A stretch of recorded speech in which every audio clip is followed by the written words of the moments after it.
What's up, people? You've landed on the KO Report once again, and I thank you for being here. My name's Scott Killian, and today I want to help my fellow YouTubers, you new guys, new like me, reach to higher levels, and let's grow together. I'm going to introduce you to 7 do's and 3 don'ts. Stick around.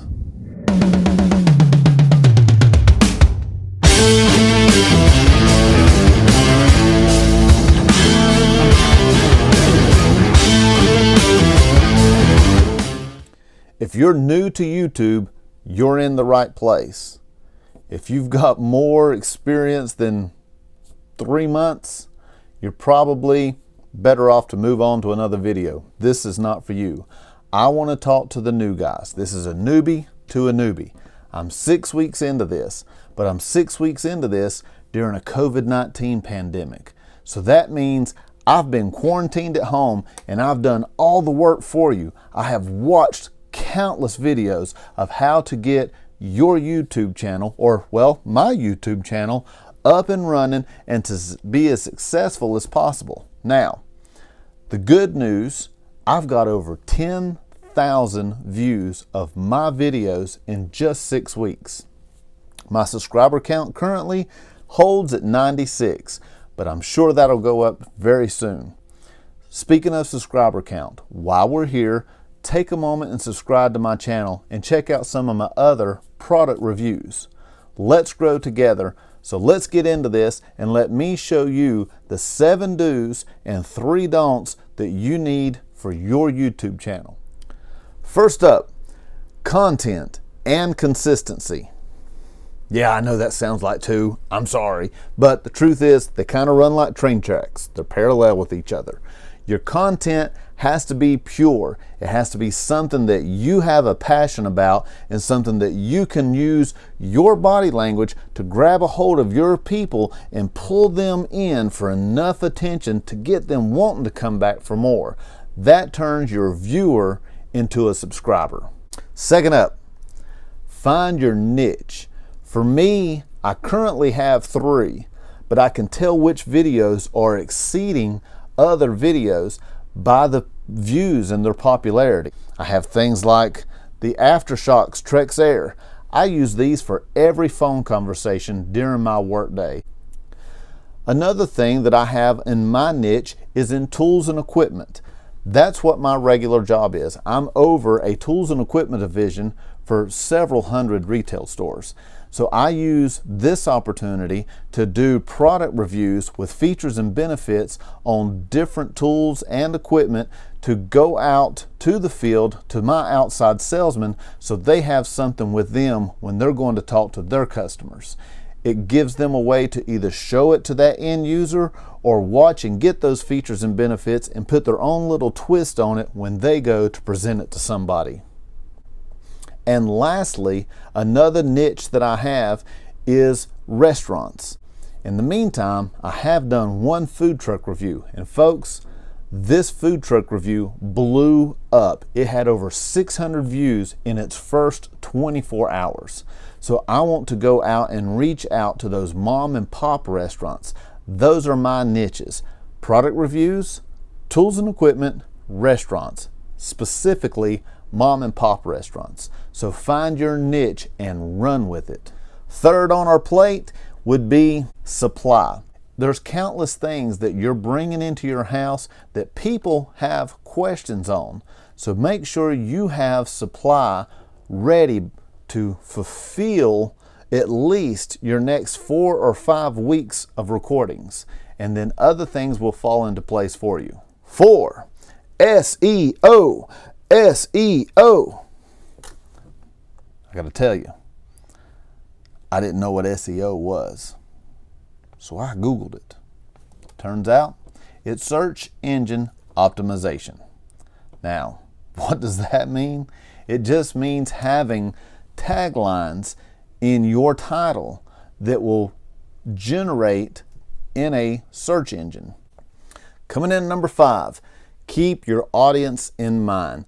Be interactive with them. If you want your viewer to become a subscriber, if your viewer leaves a message, positive or negative, reply to it.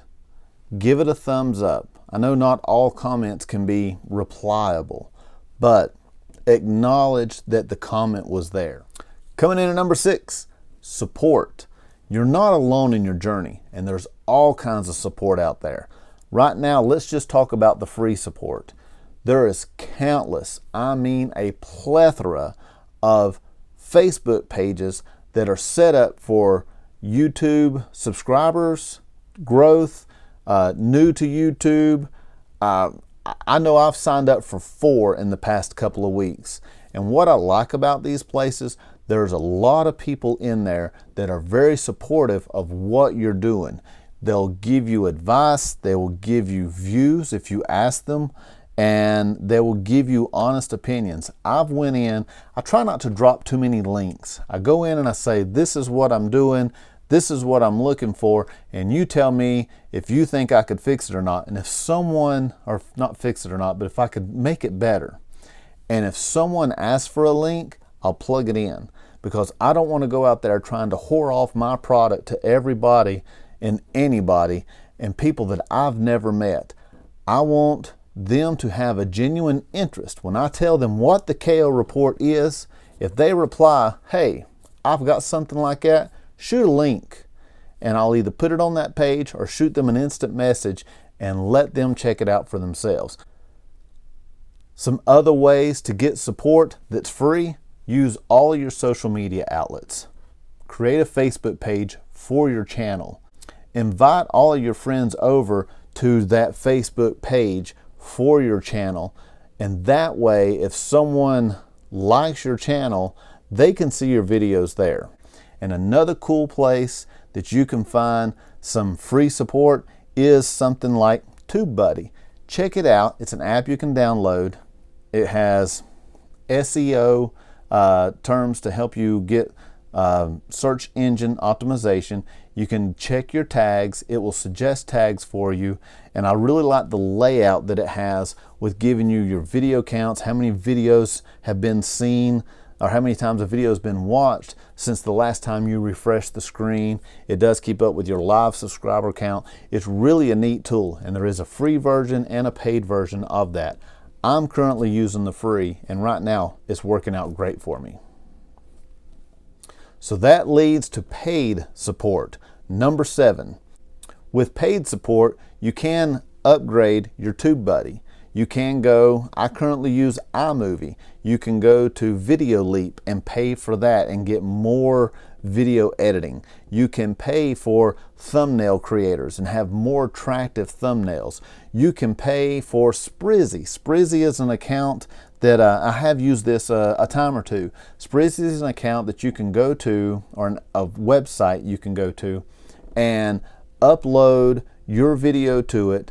I think the minimum pay on it is $30, but it ranges well up above that. But you can go in and plug in your video for $30, and Sprizzy kind of does the work for you and puts it sort of at the top of the search lines. They do advertising on your behalf and they do get you views. I can state that, and I'm not plugging them for anything other than what I've used them for. You will get views by using them, and you may possibly get subscribers. They can't guarantee you anything, but if your content is what is grabbing someone's attention, your viewers will turn into subscribers. So don't go there and expect everything to blow up for $30. It's not going to happen. You're going to spend way more money there than you'll probably ever make on YouTube if you're having to use them anyway.